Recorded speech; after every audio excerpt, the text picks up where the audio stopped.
Ano, tanggal mo na? Yan po mga katropa, oh, kakain na naman kami. Lunch time po, lunch time kay Butag. Butag Workshop. Yan po, ang si Idol. Idol, taga saan ka, Idol? Dasma po, Dasma. Dasma, oh, yan. Shoutout mo mga kwan mo, tropa mo sa Dasma. Oh, shoutout mo. Shoutout mo, boss. Shoutout kayo dyan. Dyan na lang kayo, dito ako. Ayan, nakain no.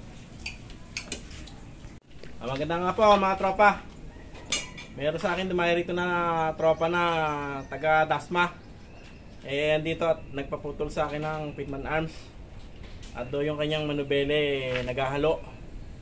Pagka yung nananakbo. Ito't aking iniksian, ginawa kong 7.5. Ang sukat nito 9.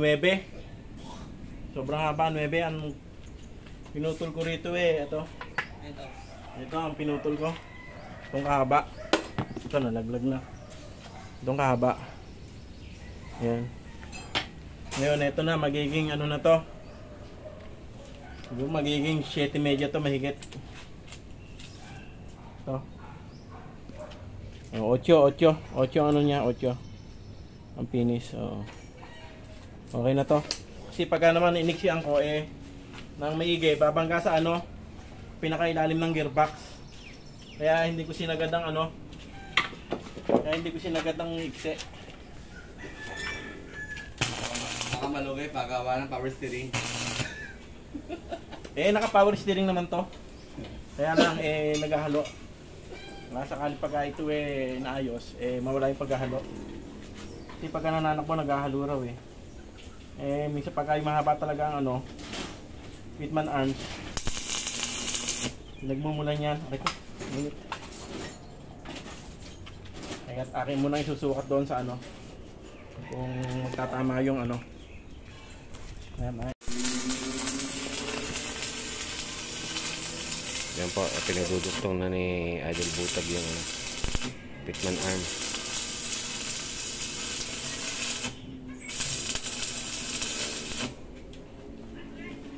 Tingnan niyo po yung ano, yung pagduktong. Ayan, naka-bishop yan. Kaya yung nagsasabi pong delikadong maputol, baka hindi naman Punong-puno ng welding yan. Solid din yan. Kaya kahit pa pumunta ng kayo ng road dyan, hindi mapuputol yan.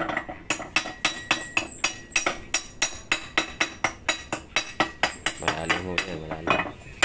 Ayan yan pinupuno ng welding. Kaya hindi naman delikado.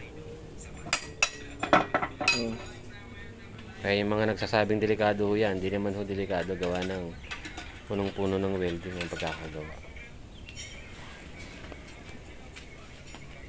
Napakarami ko na dinuktungan. Wala pa naman naputol. Wala pa naman napuputol. Kahit pa makipagkarera sa kayo nung road, papuntang Baguio.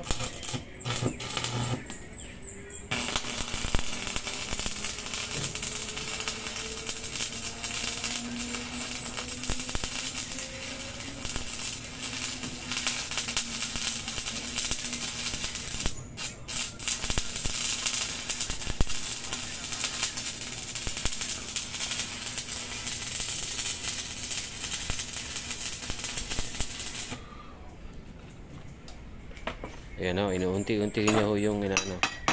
Ayan.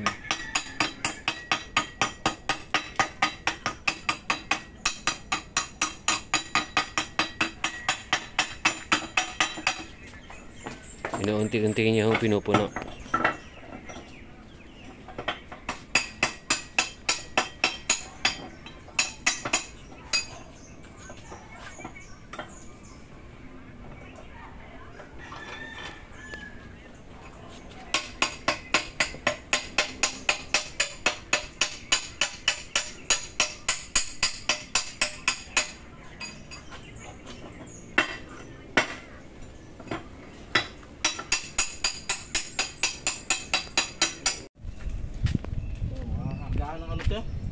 Alagaan ng mga gulay tsaka prutas. May mga ano pa. Kalamansi. Kalamansi pa mga nalalaglag.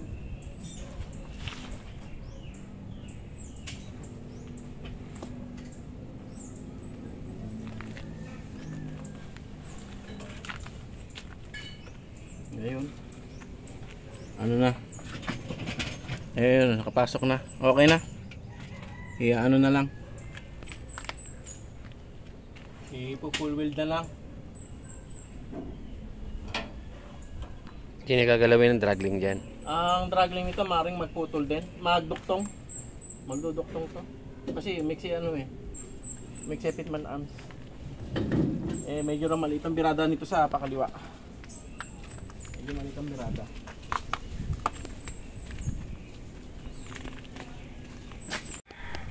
Ano ba yung mga ginawa dyan? Ano, alignment ng differential, balagbagang takbo. Saka, Oo, tsaka itong Pitman arms nga nito pinabawasan. Kasi pagka nananakbo tumatahip, mga ganoon. Medyo matigas ang manibela.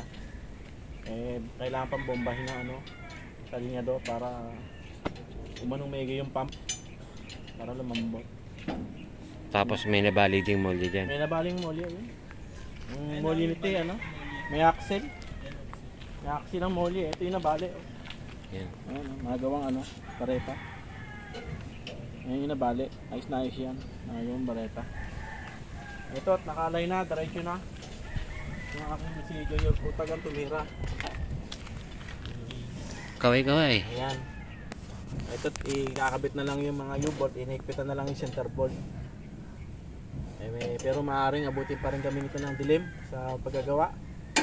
Nagpapalamig pa. Hindi mo, electric pa na Malayo yung Teka nga pala. At babatakan ko ng extension.